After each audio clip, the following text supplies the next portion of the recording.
Assalamualaikum warahmatullahi wabarakatuh. Salam sejahtera bagi kita semua. Saya Lela Sari, peserta pelatihan dasar PPSDM Regional Bandung Angkatan 34 Kelompok 4, akan menyampaikan tentang analisis isu efektivitas kinerja individu berdasarkan tupoksi, yaitu kurangnya efektivitas pembelajaran jarak jauh di masa pandemi COVID-19. Adapun langkah-langkah dalam pemecahan masalah isu tersebut terdapat 4 langkah, yaitu pertama, identifikasi masalah, yang kedua, metode AVKL, yang ketiga, teknik Fishbone, dan yang terakhir, menggunakan alternatif pemecahan masalah menggunakan SWOT. Mari kita lanjut ke bagian langkah pertama, yaitu identifikasi masalah. Di dalam mengidentifikasi masalah, ada 4 yang menjadi masalah dalam proses pembelajaran. Yang pertama, yaitu guru belum optimal dalam beradaptasi dengan menggunakan teknologi baru. Yang kedua, belum optimalnya pemanfaatan perpustakaan di sekolah dasar. Yang ketiga, kurangnya sarana dan prasarana di lingkungan sekolah. Dan yang keempat, yaitu kurangnya efektif dalam pembelajaran jarak jauh di masa pandemi COVID-19. Kita lanjut ke langkah yang kedua, menyusun alternatif pemecahan isu dengan menggunakan metode aktual, problematik, kelayakan, dan kehalayakan. Untuk menentukan isu yang dibahas, dibuat teknik tapisan ke dalam tabel berikut ini.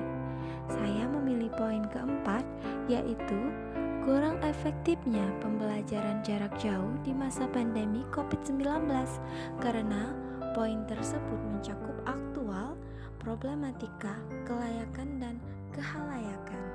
Selanjutnya, langkah ketiga. Setelah melakukan teknik AVKL, kita bahas masalah tadi ke dalam analisis Fishbone. Di dalam diagram analisis Fishbone, ada banyak penyebab yang mengakibatkan kurang efektifnya pembelajaran jarak jauh di masa pandemi COVID-19. Di antaranya yaitu terdapat lingkungan yang menyebabkan disiplin belajar menurun dan kurang bimbingan orang tua karena sibuk bekerja. Kemudian, ada sistem yang menyebabkan pendidikan berorientasi pada kuantitas serta kurikulum penunjang yang belum optimal. Selanjutnya, ada kemampuan guru memberikan tugas tanpa penjelasan dan kurangnya penguasaan teknologi. Seterusnya, ada harga yang merupakan penyebab dari masalah tersebut karena kuota internet yang lumayan mahal, dan juga tidak semua siswa memiliki handphone atau laptop. Langkah keempat, setelah mengetahui penyebab masalahnya, selanjutnya kita akan memecahkan masalah tersebut dengan metode SWOT. SWOT itu adalah strengths, weakness, opportunities, dan threats. Pada bagian strengths atau kekuatan, terdapat kebijakan pemerintah dalam menetapkan peraturan pembelajaran jarak jauh di masa pandemi COVID-19. Yang kedua, yaitu pengembangan dan penggunaan teknologi informasi dan komunikasi dalam pendidikan dapat membuat reformasi untuk sistem pendidikan yang baik.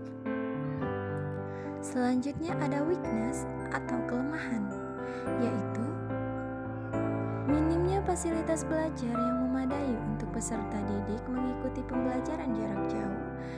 Selanjutnya, yang kedua adalah kesulitan orang tua mengontrol anaknya saat belajar daring.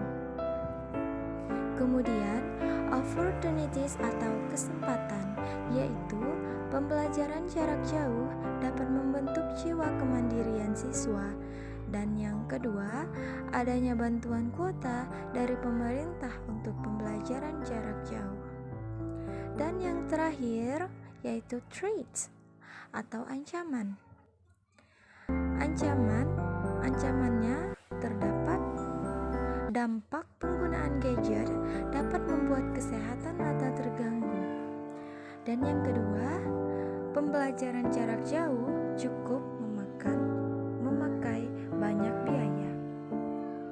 Demikian hasil dari tugas individu saya pada hari ini, dan terima kasih.